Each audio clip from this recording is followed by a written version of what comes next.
Hi. Hello. Howdy. And welcome back to Talking with Kitties. He's boyfriend. She is girlfriend. And that's Gizmo Duck. Down there on the floor, being adorably chubby. She's not chubby. She's a little chubby. Little chubby. Happy chubby. Happy chubby. Happy chubby. She's got her... As everyone should be. Yeah, she's got her winter chub on, so... Well, winter chub. Whoa, that doesn't sound good. There's got a Finnegan up there on the steps. I was going to say, I thought Finny was coming down because he was sitting at the top. Yeah. Like at the door looking at me when I came down. And He's I'm creeping like, a little. He's be a little creeper. Little creeper.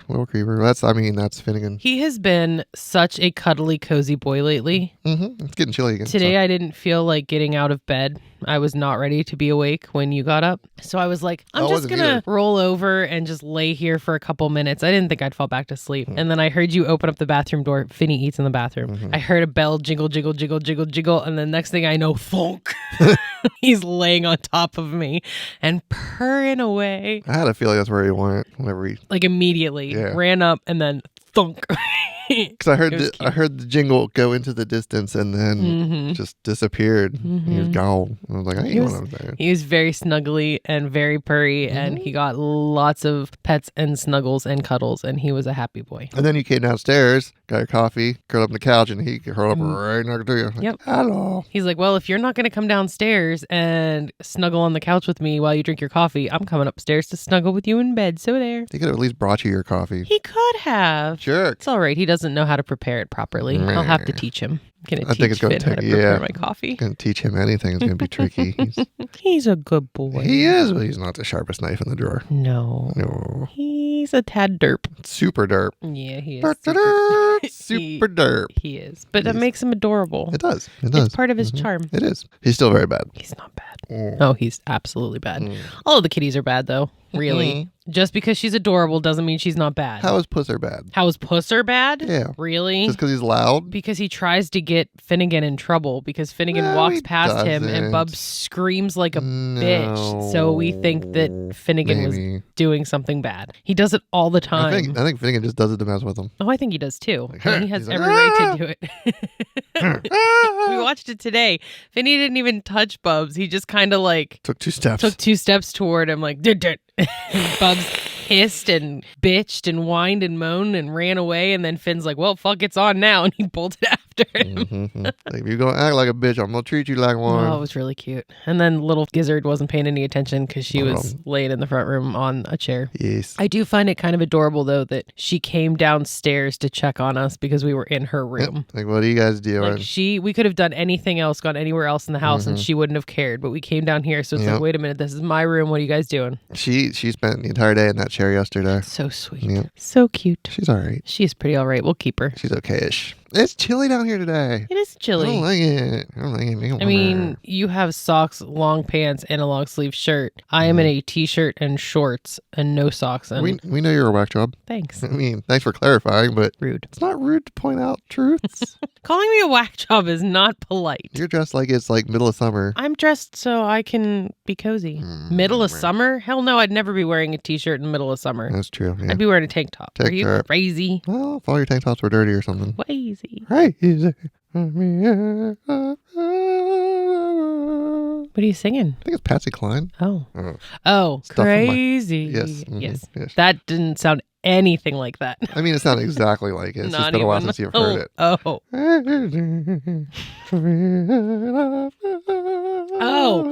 okay, yes. Right, yeah.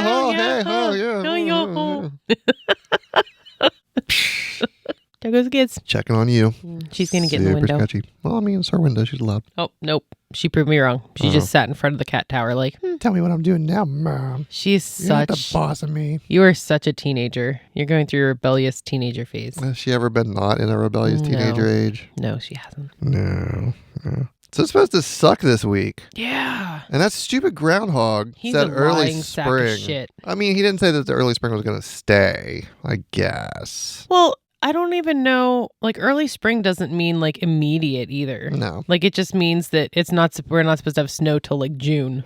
But yeah, so we've had fairly decent weather for the last week or so. Fairly obnoxious weather because it's been like 20s in the morning and then like 40s and 50s in the afternoon. Like mid 50s in the afternoon. And it's just like, wait a minute. So, like you leave for work and you're all bundled up and everything's it's in the 20s over. and everything's iced over and yucky. And then you come out of work and you have to like take off your jacket. And it's like, oh, well, I do, but I'm ridiculous. It's true. About time you start accepting it. Like I leave the house with a sweatshirt on and come home with just my t-shirt. Which is what you do in the middle of snowstorms too, so. If I get too hot, I do. But yeah, we got like a weather warning this week. For really? Like, 6 to 8 inches. Ew. And possibly snow.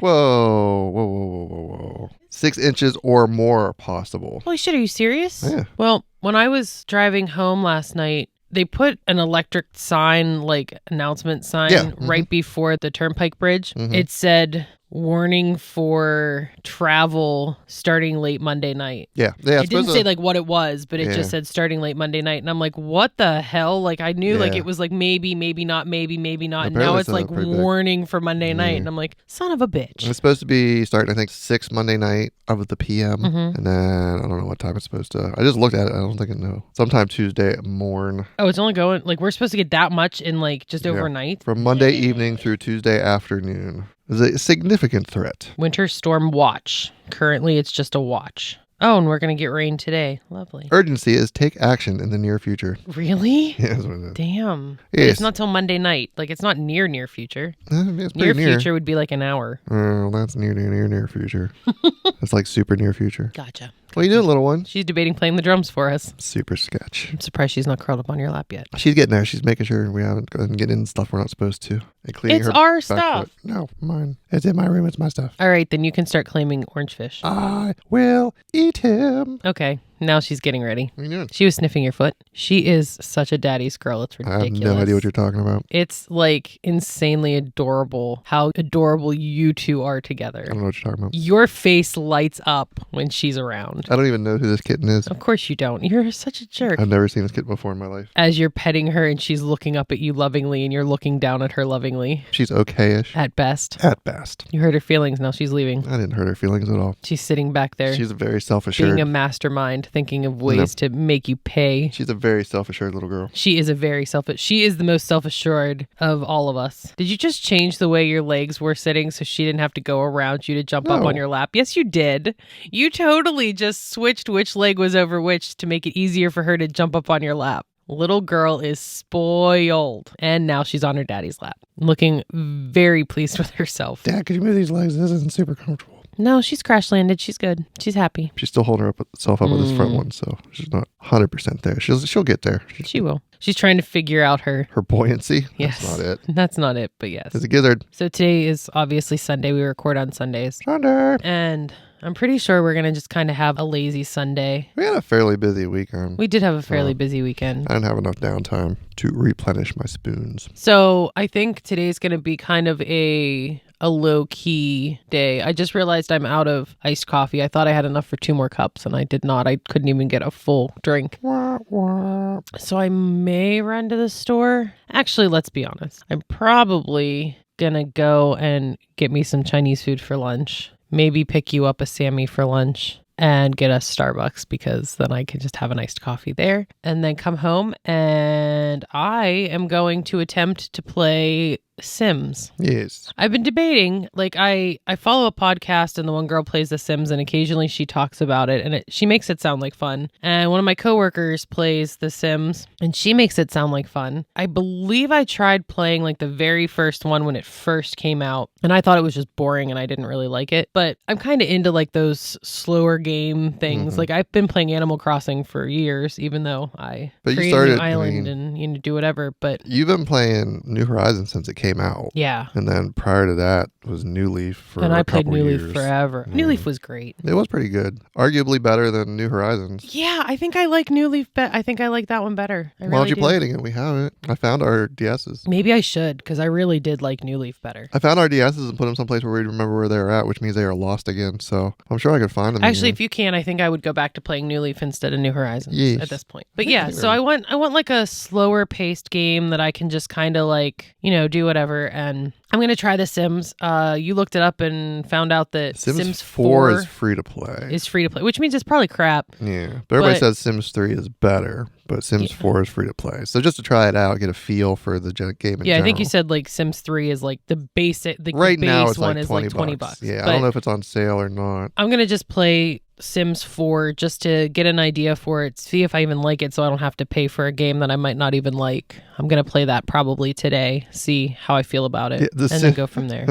The Sims 3. Oh, it's not on sale. It's just $20 flat. Oh. $20 flat for the base game. But if you would like... They have so many If you would like the Sims 3 collection, which is all of it, is $190. Yeah, it's insane. $189.81, and that's 50% off. Holy shit, really? Yeah. Damn. Mm-hmm. Yeah, so maybe instead of playing The Sims, I should just go back to New Leaf. Okay, now Why not both? How many Animal Crossings have we played? Have we only played New Leaf? We only played the 2. Okay, so New Leaf is the one I'm thinking of then. Mm-hmm. Okay. Yep. With like the train? Yep. Yeah, okay. Yeah, I miss New Leaf. I liked it better than this one. I really did. It's funny that you say that because I was thinking about, I had, what was it? Words? There was a game on the DS, Bravely Default, that I had started and never finished. And you're considering going back and playing it? Yeah, after I know the whole Golden Sun. So I found out that Golden Sun, which is the game that I've been playing with the whole thing, talked about that a little bit last week, but that is actually, it's basically part 1, because there's a Golden Sun and there's a second game, Golden Sun The Lost Era or something like that. Lost Age, maybe. But apparently this one just cuts off real sharp. Oh. At the end. Weird. And then the Golden Age like literally picks up right there. Oh, okay. And so it was like too big for one game, so they just broke it into 2 almost. So I guess at the end of this one, depending on the progress you've made, you get like a long passcode. And then when you start the next one, you put the passcode in and it kind of like... Oh, okay. Neat. Yeah. So it's kind of a one-way deal for a lot of it, but I hit a point where you can go back to the start. Why would you want to go back to the start? To pick up all the shit that I missed the first time around because I've never played it before. And I got to a point and I realized, I'm missing a lot of stuff. Okay. So I went back and found a guide, like a walkthrough, and I'm going back and picking up all the stuff that I missed. So that's what I was doing last night when you got home. Okay. But you like the game? I do. Like, do you want to play the second game? I think so, yes. Okay. Yes. Well, now I'm really torn. I don't know if I want to play Sims today or if I want to play New Leaf. You should try start Sims. A New Leaf. You should try Sims today. Well, then maybe we'll look for them and like the DSs, and then I'll play New Leaf. Well, I won't have time to probably play it tomorrow morning. Tomorrow is going to be crazy. Tomorrow is going to be crazy. Thank goodness it's not like the snowy bad day. Yeah. Well, yeah. So I was going to say, you'll have the truck, but you don't know how to drive the truck, so it probably would not be best to drive that in the snowy bad. I mean, I've driven the truck and I don't mind it, but I'm you're not used to it I'm in the hesitant snow. because and I've never driven it in the snow. Yeah. My Jeep is going in to be inspected tomorrow morning. Yes. So we have to figure out how to get us to places tomorrow. Like, I don't know how I'm getting you home from work. I'll figure that out. It all kind of depends on when everything lands. Well, no, I was going to say you could just walk down and over to get it because it's right there. Yeah. So that wouldn't be so bad, I guess. So I was like, you don't have to walk very far, but I was thinking that you'd have to go out to where you're getting the truck inspected. But that's not, because I wouldn't want you to do that. No. But yeah, no, you could just walk down and get it, I guess. So, okay. If I must needs, yeah, I can, yes. I'm sure I can. And then hopefully you can get the Jeep and bring it to me, and then you can take the truck home so I don't have to. Whatever. I don't mind driving the truck. I get up in my head. Once I'm driving it, I'm fine. It's not that big. No, it's really not. I just get all up in my head about, oh my God, she's so cute. She's laying like, no, so you brought, enough. I know, you talked about it. I talked about it, and now she's like, knock it off, Dad. I feel like there's other games on the DS too. I just need to get the DS out and see what I have on it. But the shop's been shut down. Oh, really? Yeah. So we can't buy any new ones. I don't even know if we can download stuff that we don't already have on there. I don't know. Okay. I don't know how. I mean, it's okay. We know we have Animal Crossing. Yeah. But I'm pretty sure that Bravely Default was a digital download for me. Okay. So it should be on there. It should be on there. We'll see. We'll see. Hopefully we can find them. Yeah, I know where they're at. No, you said you maybe know, but not really. I have a pretty good idea where they're at. Well, that's good because I have absolutely no idea where they are. I have one guess, and I'm pretty sure that's not where they're at. But yeah, so I'm going to get some Chinese food. I'm going to get iced coffee, and I'm going to play Sims. Yes. Pretty excited. I'm probably I'm in on a Deep Rock kick again, so I'll probably be on Deep Rock. I can do the deep dives and stuff. Okay, what's a deep dive? Deep dives are, there's some weekly stuff. Deep dives are one of the weekly stuff. It's 3 missions back to back, dunk. That's a little bit harder difficulty. It's progressively more difficulty each one. Okay. But then you get like special things for it. And you still just play with like random, because it's always with random people. It's never with like computer generated characters. No, because you can play solo, but even if you play solo, you just got the little flying robot, Bosco. Yeah. Gotcha. Okay. And then are you still doing the driving thing with the boys? Wait. So a new one's supposed to be started. Dude said he'd be setting it up today, so Okay. we'll So see you if might and when. Yeah. I mean, you have Probably like won't a do week it or today. something to Yeah. do it. So Depends on how he sets it up. yeah, So. well, that's true. And this is the one that has the least amount of free time available, so he'll probably set it up for like a week at least to get each thing done. So yeah, because the last one was set up kind of weird because wasn't really sure. That guy wasn't really sure what he was doing. So instead of setting up a different race for each week that lasted for a month, he set up all the races to just last all month. So we ran all of them in like the first week, and then we're like, then you were like done. So you are doing it like once a month each. Something. Like somebody's taking a turn and doing it. Gotcha. It'll probably get better as it goes because everybody will figure out how to work the damn Is it thing. still just the three of you? Yeah. Okay. For now. I didn't know if you had anybody else not in yet. yet. And then this week, the remastered Tomb Raider should be coming out too. Comes out Valentine's Day, so the 14th. I'll have that to play with as well. The game that you had me, that train game. Unrailed. I'm not sure that. That's I mean, if you really want to play it, I'll try it. But it's not like... Yeah, I'm not sure on that one either. I mean, I didn't really enjoy it playing single... But all of the reviews said it's boring when it's single player. Yeah. And all I did was play the the tutorial, which is just... you have to keep picking up, dropping stuff to play. So, I don't know. And then, what was the other... Oh, picked up Ship of Fools. I don't think you would like Ship of Fools. Is that the game that you and Andrew just played recently? Yeah. Yeah, that didn't really look like it's fun, but my kind of thing it's either. Kind of chaos. See, and I've never liked chaos games. And that's why I feel bad, because you're like, this one looks like fun. It just looks like complete chaos. And I'm like, that doesn't even look like fun. It's fun with certain people. I've never liked any of the chaos games. Like, what was that? Like Super Smash Brothers? Yeah. Hated those games. Like, I hated them. And I know you really enjoyed them. Like, you like that chaos, and I can't stand chaos. I need it. I like certain chaos. You like certain chaos. I didn't like Smash Brothers. I thought you did. No, I'm not big on fighting games. No, that's true. Yeah. But you like when like things are just chaotic and crazy and trying to like figure it out, and I can't focus. I like when things are not supposed to be chaotic and I bring the chaos to it. Well, that is fun. Most entertaining part. Yes, that is fun. And we haven't played Baldur's Gate in a while. Yeah. I haven't really been feeling it. We were really hard on it for a while. I thought about hopping on Doug yesterday, but then I didn't. I don't know. I feel bad because like I know we had started. Well, you had started a game and then I kind of jumped in, which I feel like I partially like didn't feel like a part of it. Do we need to start a new one? Maybe, but I feel bad. I mean, I guess you could still play it without me. Yeah. I don't know. I think I will definitely want to play it again, but I think I still need a break. I think I kind of just need like I need more downtime. I'm not good after we beat a game. I'm done. And I know this one you definitely could do so many different things with it, but and I think I almost feel like I need to start at the beginning and go the whole way through. Like coming in part way just seemed odd. I mean, to me. you came in very early in the beginning. I had just gotten to the grove. I know, so I don't know why. But like it was so long ago that we played it that I kind of forgot like, well, how did we get here? And then I didn't know like what you already did in the grove, and it was just kind of one of those like nothing. But you had, because you had already done the little girl thing. Oh yeah. So you did all of the stuff that like that's how I figure out like what kind of person my character is, like how they react to certain things. And you'd already done that. So I'm like, well, how did you do it? And you're like, oh, I don't know. I still don't know how you did it. And it's like, but I kind of need to know to play like, because in my head it's like we have to. I played it like a big old grumpy Gus. Like Gizzard. She looks so cute. I'm sorry. This whole podcast should be called Girlfriend Just Goes On and Gushes about how adorable Gizzard is. So Sims and something for me. Sims. I don't know what I'm gonna play at. Probably Deep Rock. Maybe Deep Rock, but so Sims, Deep Rock, Chinese food for me, Sammy for you, and coffee. But I'll get iced coffee and you'll get hot coffee. You'll get grown up hot chocolate. I went out and visited a friend yesterday that I haven't seen in a long while. We had a wonderful visit. We went to Starbucks twice because that's just what we do. The first time I got like my usual, my brown sugar oat milk shake and espresso, which is by far my favorite iced coffee drink they have. And it was one of the best ones I've ever had. Like when we were talking about because there's Starbucks everywhere, and she lives closer to more of a city than we do, a more metropolitan area than we do. So there were like several Starbucks around, and we were going more into the city. And she's like, do you want to get Starbucks there? And I'm like, wherever you want to go. And she's like, well, we're actually going to go to the ones closer to my house because I've never gotten a bad drink there. And the other place is kind of hit or miss every once in a while. So she was right. It was amazing. Like one of the best ones I've ever had. Like the ratio was perfect. But then we went back, and this is on me. This wasn't on them. I tried like their Valentine's Day drink.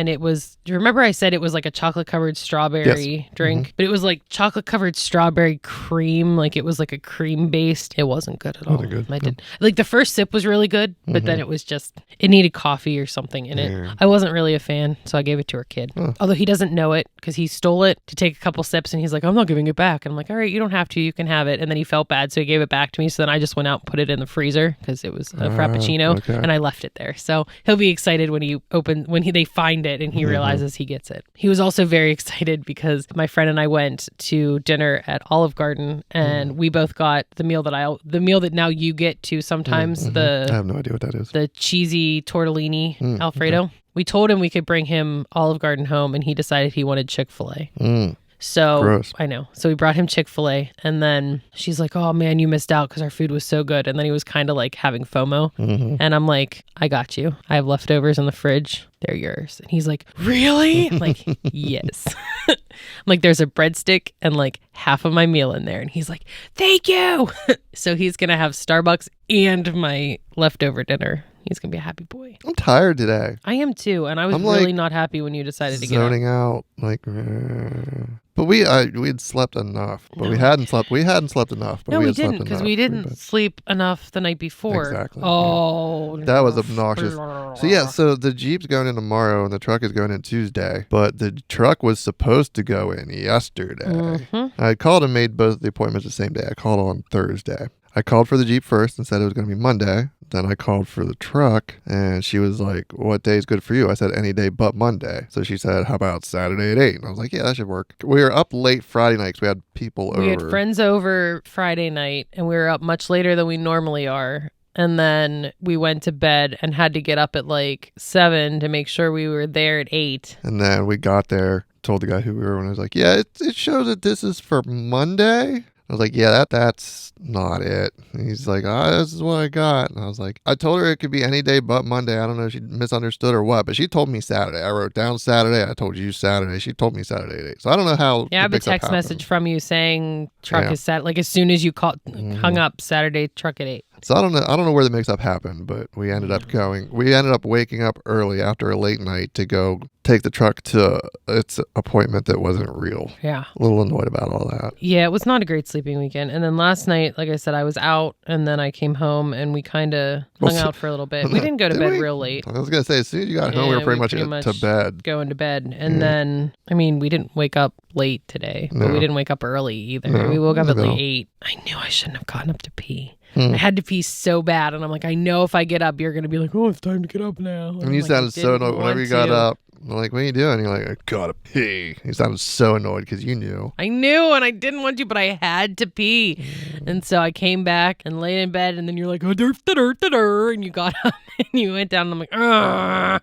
And then, so he pushes the button to start the coffee and then feeds all the cats and then comes back upstairs and we cuddle until the cats are done eating and the coffee is made. And I was like, maybe he'll just fall back to sleep. I did for a little bit. And I almost did. And then you up.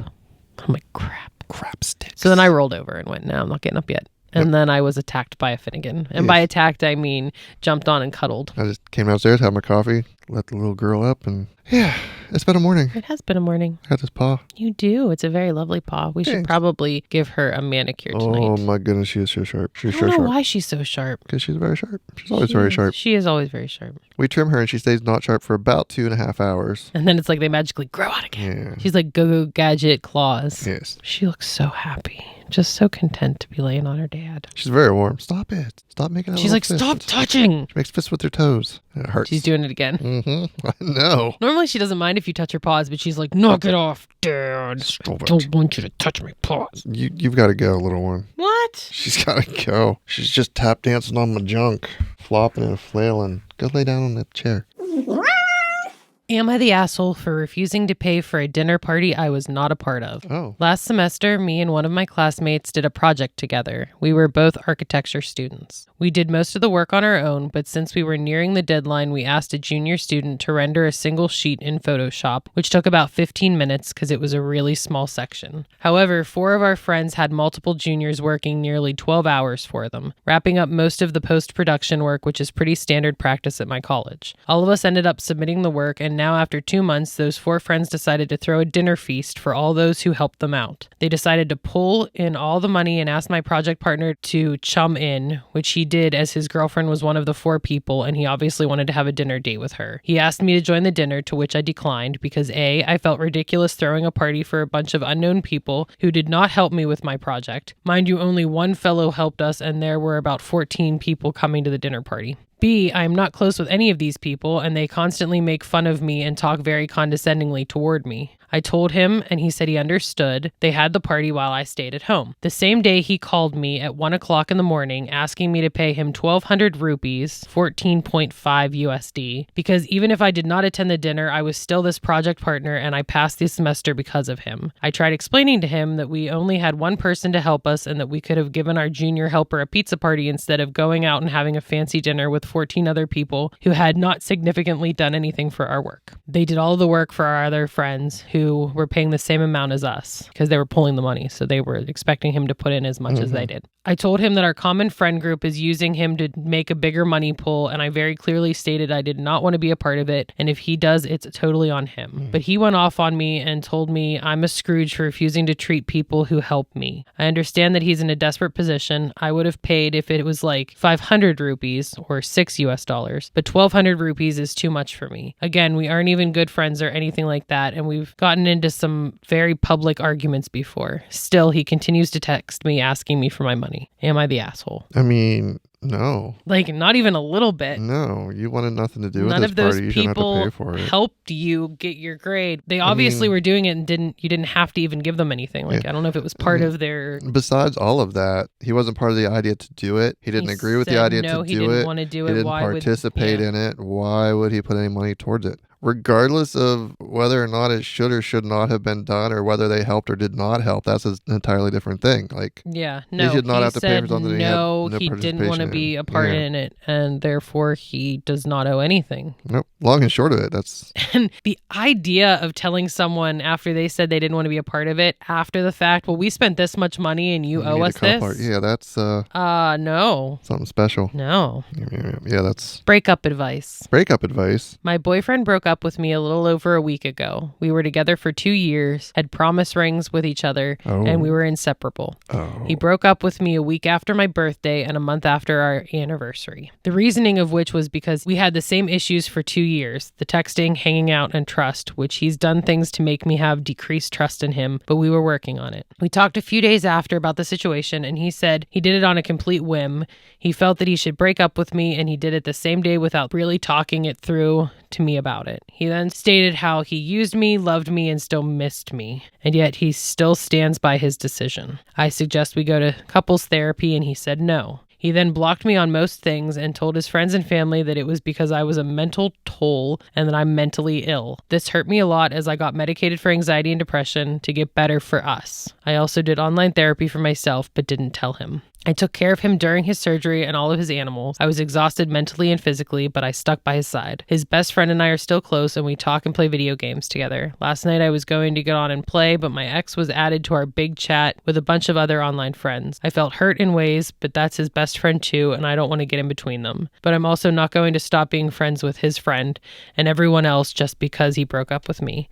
Do you guys think I should just suck it up and go about my life, play video games, and just be civil, or let things be? Was I in the wrong for the breakup? I feel extremely guilty, but at the same time, he broke up with me without wanting to work on things, and that hurts me. Yeah, she totally dodged a bullet on this one. If someone's going to break up with you because you're mentally unstable, first of all, rude. I don't like, though, that she says that she went on anti-anxiety and depression medicine for us. Yeah. Honey, you do it for you. You don't do it for somebody else. And also that I was there for him and all of his pets and everything else. And it doesn't sound like he's ever been there for you. No. So... And right when things start getting hard for you, he bolts. Dodged a big old bullet. You dodged a huge bullet. Screw him, you keep his friends. Because if they're mutual friends, you don't have to give up your friends for him. I mean... I don't even think I guess maybe be civil if he's playing games when they're playing games. Yeah, don't don't be a jerk about it, but you don't owe him anything at all. Sounds like you already gave him too much. Way too much.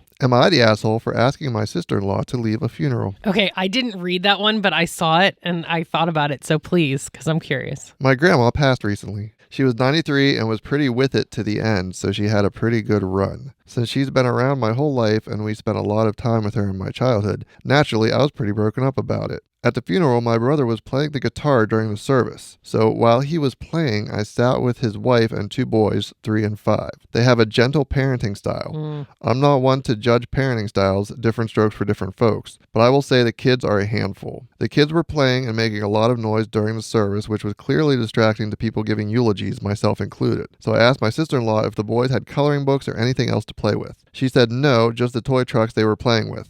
Loud as hell. I said she should take them outside if they can't be quiet. She left in a huff with the kids. A couple days later, my brother texts me pissed. He said I had no business telling his wife how to parent their kids and they're toddlers who will do toddler things. Nope. They're little and I get it, but I think Nope. there's a time to keep them quiet. Am I the asshole? Yeah, no, you're not the asshole. You can't. Okay, they are kids. They're going to be loud.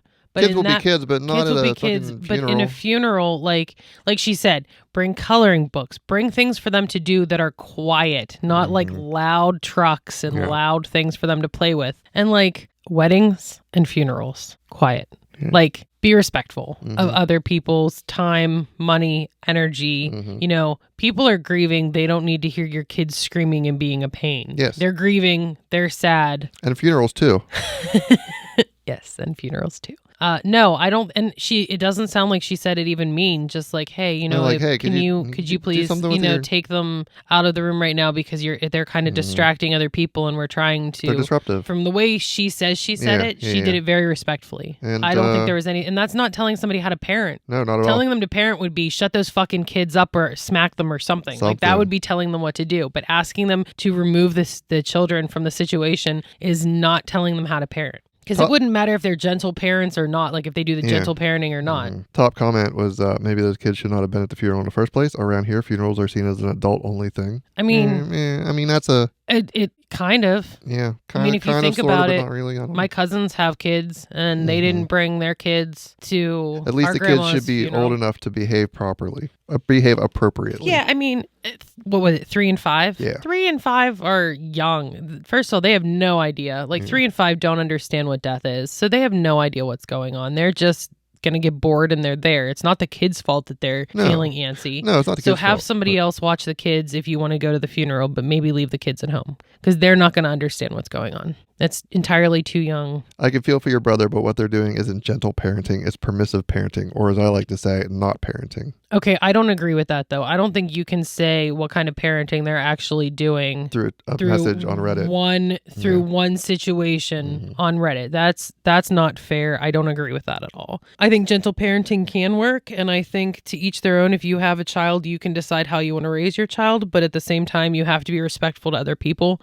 And I don't think they were necessarily wrong to bring the kids, but when the kids started getting antsy and not wanting to be there and bored, you need to remove them from the situation for their sake and for everyone else's sake. Because it's not fair to the kids to sit there and be completely bored out of their minds either. Yeah, the whole thing it's pretty standard, not the asshole. I would be pretty surprised if they actually said that they were the asshole. There was nothing, the way they said, I mean, like, if everything went the way they said, there was no part of them being an asshole at all. The brother was an asshole. Yes. Don't call out your sibling because they asked your wife to take your children, your young kids, out of a funeral. Am I the asshole for demanding my husband allow our daughter to go on a graduation trip and prioritize her friends over visiting his family and paying for the trip against his wishes? Background information. My husband is named Brad. Valerie is our daughter, who is in 8th grade, and Denise is Brad's sister. Valerie's school hosts a New York trip for graduating 8th grade. It's in late June, but the deadline to register for the trip and pay the fee is in 2 weeks. The problem is the date conflicts with the out-of-state trip we take every 2 years to visit Denise and Brad's parents. Brad's argument is that Valerie's at an age where the friendships she has now will most likely fade by the time she's an adult, and Denise and her grandparents are family, so she's going to regret it and realize what he's insisting on now is actually the right choice. The thing is that Valerie isn't particularly close with Denise or her grandparents on Brad's side, and she's told me that she doesn't want to visit her family on Brad's side if it means missing her graduation trip,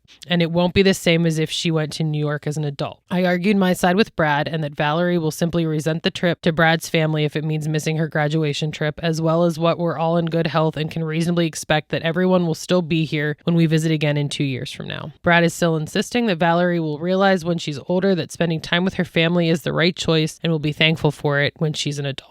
Me and Brad are still on opposing sides, and I have told him that I'm going to sign off on Valerie's graduation trip and pay the fees out of my own savings, regardless of what he says. Am I in the wrong for putting my foot down and making sure our daughter gets to go on this trip against Brad's wishes? Valerie has already missed so many experiences and didn't get a 5th grade graduation because of COVID. She's worked so hard this year to improve her grades to be allowed on this trip, and I feel we need to make up for lost events as much as possible for her. Am I the asshole? Not the asshole. Family is important and everything, but the argument, I found the argument about those friends will fade by the time she reaches adulthood. But, you know, the experiences with those friends will last a lifetime. Yes. Regardless if they're not friends anymore. That's a once-in-a-lifetime experience. And the interactions and experience with those friends are what's going to help dictate the friends that she makes in the future. Yes. Because you need that social interaction and everything, or else. Like, family is important and everything, but she's going to resent everything. I think she will resent. If she doesn't get to go, she's going to have a terrible time there regardless. And like her mom even said, though, she's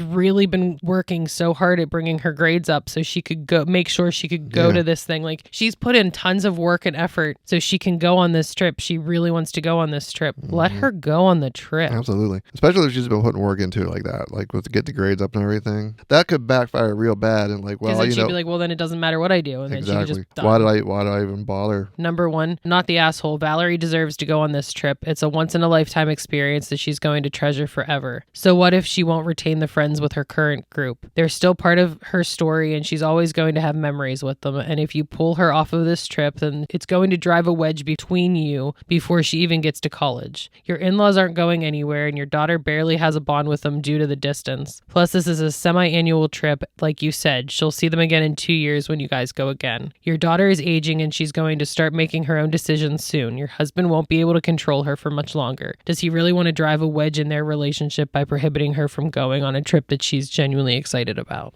Yeah, I mean, definitely not the asshole. I'm very proud of the mom for standing up for her daughter and sending her. I have another one if you want. Yeah, go ahead, because I'm not finding anything. Okay, so this is advice. Okay. How do you know when your marriage is over? My wife and I have been married for 34 years. We met in December at age 31, and we were married in August at age 32. Neither of us had ever been married, although she had a 2-year live-in relationship that ended 6 to 10 months before we met. She was much more experienced than I when we first met.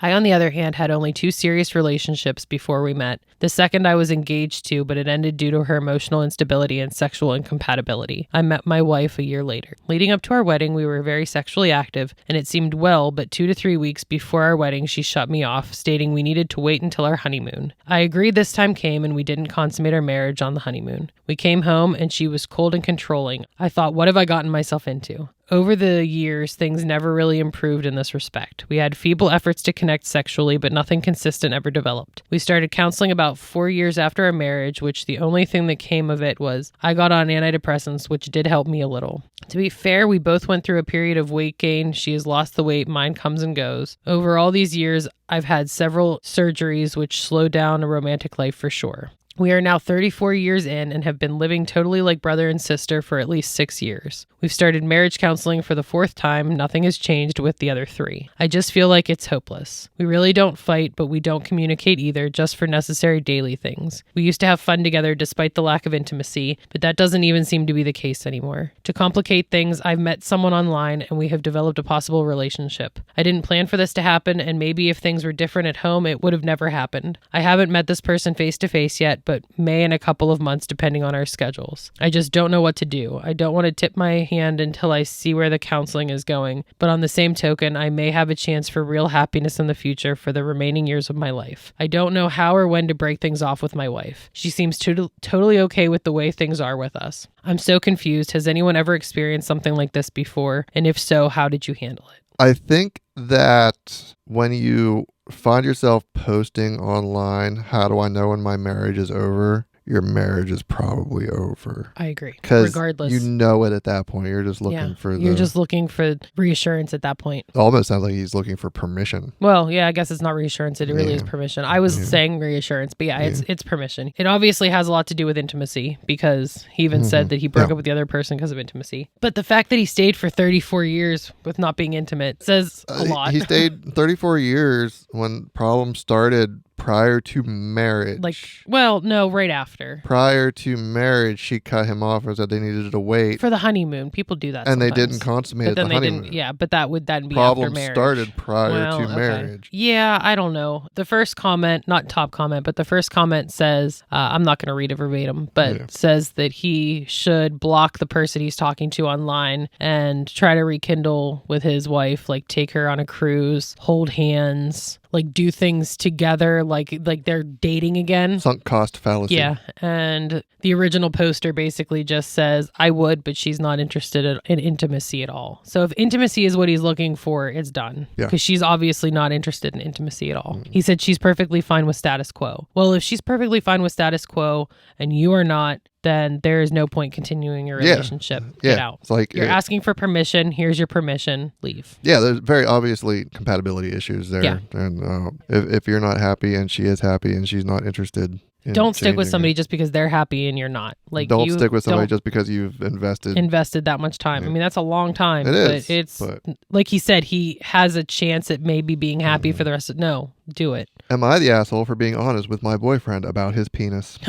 I have been in a relationship for a few years now with a good guy. The only downside is that he is well below average. It is short and thin. I can barely feel it when we do have sex, and he always wants assurances that I love his penis. I always try to redirect that need of assurance about his penis until finally I told him that I can't really feel anything when we have sex, that I love him for his humor, personality, and all of that. I was as gentle as I could be while being honest, and his feelings were hurt. He knows his penis is small. He has said it multiple times. I am at a loss for what to do now. When I am honest like he wants, it always seems to hurt his feelings. I am at a loss on what to do. I mean, you're not the asshole. She's not the asshole. And I think sex talk with Cora. Whoop, whoop. So she was being honest. He asked for it. She's tried to avoid the situation. Obviously, it doesn't really bother her that it's small. I mean, she doesn't feel it, but she's in love with him for other reasons. That doesn't really matter. It's obviously an issue for him. Yes. So he needs to get over himself, which, granted, that's got to be hard to hear. Yes. I can't imagine how, as a guy, I would feel hearing that. That has to be hard to hear.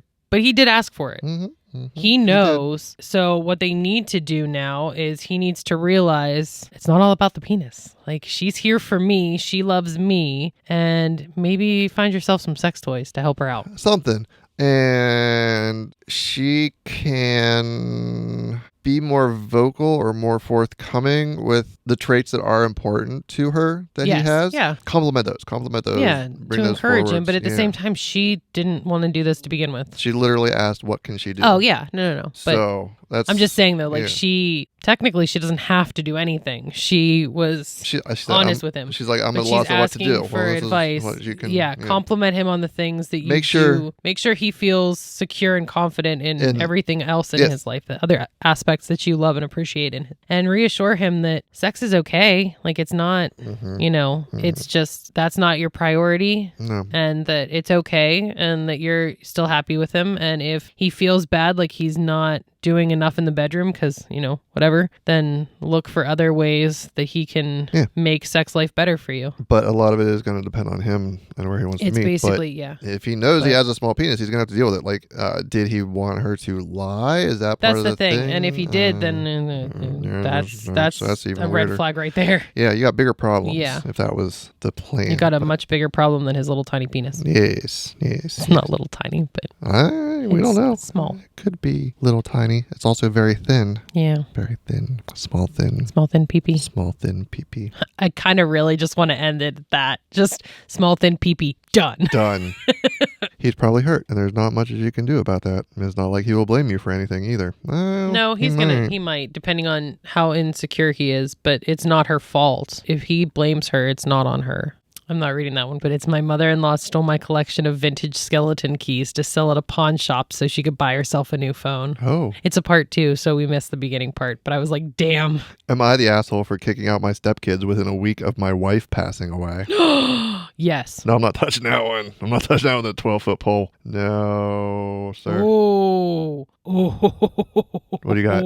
Am I the asshole for wanting to postpone the wedding with my fiance because she tested me with a fake miscarriage? Oh. I don't know that I want to read that one, but No. damn. Yikes. Damn. Super yikes. Super duper yikes. Hello. I've been racking my brain and can't tell who the asshole is in this situation. You. Oh, okay. Well, Let's see if I'm right. Oh, all right.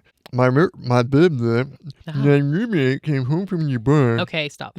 My roommate came home from the bar at 3:30 a.m. with 5 people. He came into my other roommate's room, who was sleeping, and asked if he could have an after party in the living room with those people. What time in the morning? 3:30 a.m. With 5 other people. With 5 other people. And went into the other roommate's room. Came into the other roommate's room, who was sleeping, and asked if he could have an after party in the living room with those people. At 3:30 in the morning. Okay. To which she said yes. What? He then woke me up in my room and asked to have an after party, and I said no. He then said, well, other roommates said yes, so how about they stay for an hour? And I angrily said, fine, and he closed my door. In the past, I've always said yes to this. There's been about 5 other occurrences in the past. Tonight, though, I had plans to wake up early and was not feeling well emotionally. I did not want people over at my house since our walls are paper thin and I could hear everything, laughter, music, etc. I then quickly packed a bag and left out the back door. He noticed and sent me a voice message saying he feels bad but doesn't understand why he can't have this one thing.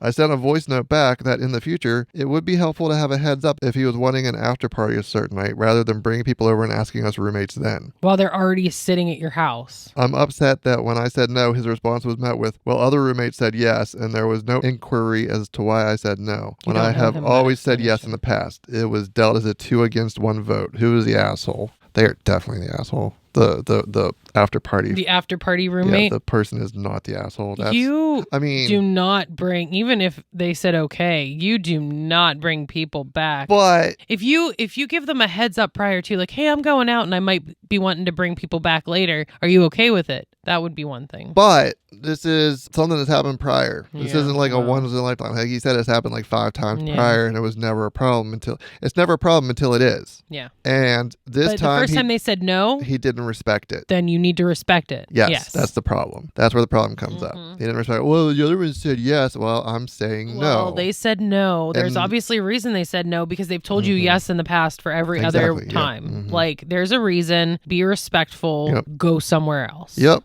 But he didn't. So yeah. And then getting pissy because they well, not pissy, but then being like, oh, I'm sorry. Well, yeah, you should feel bad because you're an asshole. Yes. But yeah, I mean, if you're gonna do this and it's gonna be looked past or accepted, then whenever it's not accepted, you have to be like, oh, okay, Jen. Yeah. Dun dun dun dun dun. If you came home at 3 a.m. with 5 people and wanted to have an after party in the living room, have fun. I'm gonna be beating some people with baseball bats. No, you won't. No, I won't. Well, first of all, I would not be out until 3:30. I mean, you're always out till 3:30. Oh yeah, obviously. My little party girl. Mm-hmm. Okay. Am I the asshole for telling her if her life is so hard, she should get a job? My girlfriend could not get through college because it was too difficult for her. She was 24. She was crying all the time and stressed out. She tried for multiple years but couldn't do it. She said it was too hard for her, and after discussing it a lot, I said she could drop out and I'd take care of her. I like the idea of giving someone I love a really happy and great life. She can enjoy herself and chase after her hobbies and dreams. I always pictured myself with someone that was highly educated like I was, but I realized it doesn't have to be that way, and some people are happier without the capitalist grind. It was hard for a while, especially when we were younger and I was still in school, but I'm an engineer now. Since I'm the only person providing, I work upward of 40 to 50 hours a week. I love my job, I'm passionate about what I do, but it is physically exhausting. It even zaps my energy on the weekends. I'm still really young though, so I'm hoping to work less in the future. She does like 90% of the cooking and cleaning, but we have a smallish condo. We live in a big city and no kids. We do have a dog. I was shocked when we were with new friends and she mentioned that she was a stay-at-home mom and it was the hardest job in the world, what she did. I corrected her and said we didn't have any children and didn't want any for at least the next 10 years. She said, sure, but our dog's our child. And for the rest of dinner, she went on to talk about how difficult being a housewife is with a woman there that was actually a stay-at-home mom. And it really rubbed me the wrong way. I wouldn't ever say I had the hardest job in the world to anyone. Afterwards, Afterwards, I asked her what she meant. I said she was living the life. I would kill to be in her shoes. I'm clocking 50 plus hours a week while she's sending me pictures of her shopping at Target, spending hundreds somehow at Target, and she's saying she has the hardest job in the entire world. I said that made me feel really underappreciated. She said I was underappreciating her. It's the hardest job. Cooking and cleaning is exhausting. She said she spent 6 hours cooking a meal yesterday, but I pointed out that all she made was a Chipotle bowl. If that's taking you 6 hours, then something is seriously wrong. She said she was counting in the hours she spent letting the beans simmer. It comes off extremely privileged. Which she is, I guess. I told her she has no idea what it's like for me, and she's never worked a full-time job in her life, and it rubs me the wrong way that she's talking about how hard cooking beans is. I said if it was that hard, she can go back to school or get a job, and we'll hire ourselves a cook and a cleaner. If I hired someone to do her job, I'd save a whole lot of money that way. It turned into a huge fight, and she called me an asshole. Reddit, am I the asshole? A little bit. It sounds like they're both kind of assholes.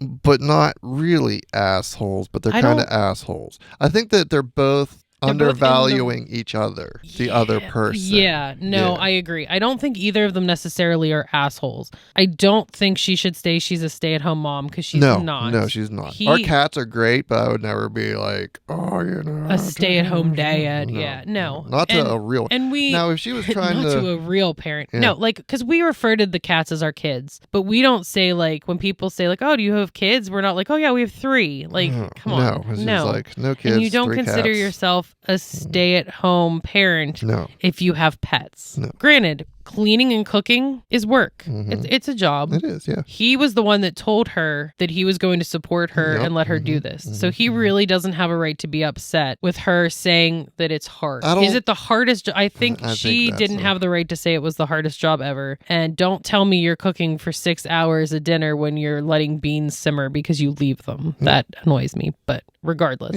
she was making out what she does to be harder than it really is. Maybe it's hard to her, though. We don't know. Maybe. She was talking about herself. Yeah. He's allowed to be a little frustrated because it would be frustrated, but maybe not calling her out as much as he did. Nobody's the asshole, but they're both kind of put each other in shitty situations. Nobody's the asshole, but everybody's the asshole. Yeah. There's a fundamental lack of respect between the two of them on what the other one does, what the other one brings to the relationship. Yes. And they need to come to an agreement that a respectful agreement. They basically need to respect each other. It might be, I mean, that almost sounds like a severe difference. Like, is he resenting her? Like, he says he loves his job and he really enjoys what he does. But if he's going to be like, well, I can save money if I hire a cook and hire a cleaner. If you don't appreciate what she's doing for you, like you're the one that told her she didn't have to work. If now you're resenting that, you need to come clean and be like, look, I don't want to support you anymore. Yeah. And then you need to decide if you can stay together or not. Yeah, there's a lot underlying. She's not at fault because she's not working because you're the one that told her she didn't have to. Yeah. Okay. So the top comment is not the asshole. You're being taken advantage of. This will not get better. She should consider herself lucky she's just a girlfriend and you have no kids. First of all, I'm going to disagree with that. He is not being taken advantage of because he's the one that he agreed to. She didn't ask for it. Yeah, he didn't even agree to it. He didn't agree to it. It was his idea. He told her that he wanted her to chase her dreams and do whatever. So no, it's a bunch of like, she's entitled, always thinking she's doing more, counting the beans simmering time. She's ridiculous. I don't agree with that. But then the original poster says, I feel horrible for reconsidering our relationship over this, but I am. It just made me realize how entitled and ungrateful she is. Who counts time it takes for food to simmer as the amount of time you spent working? She was probably watching TV during it the whole time. I'm not going to make any rushed decisions. I'm going to think about it, but I definitely don't think our relationship can continue the way it currently is. I'd appreciate it if she at least got a job, maybe. I don't know. I think it's a good idea for everyone to work a full-time job at least at some point in their life. So at that point, I think he's the asshole. He is complaining about her sense of entitlement, but he is the one that entitled her. Yeah, he's starting to fall into the asshole category more after that post because she didn't ask for that. No. She was continuing going to school. She cried. She was stressed out. She hated it. He's the one that told her to quit and he would support and take care of her. Yep. Now he's pissed off that he's supporting and taking care of her. That's on him, not on her. Yep. She may be entitled now, but that's only because he put her in that situation. He wouldn't be the asshole now to say, hey, sorry, I changed my mind. Yeah. I think maybe you should work. That would be all right, but she's also entitled to be upset about that because you are now taking her cushy lifestyle away that you promised her that she could have. Yeah. But I think after that comment, he is borderline asshole territory. He promised her a whole lot that he no longer wants to deliver on. Yeah,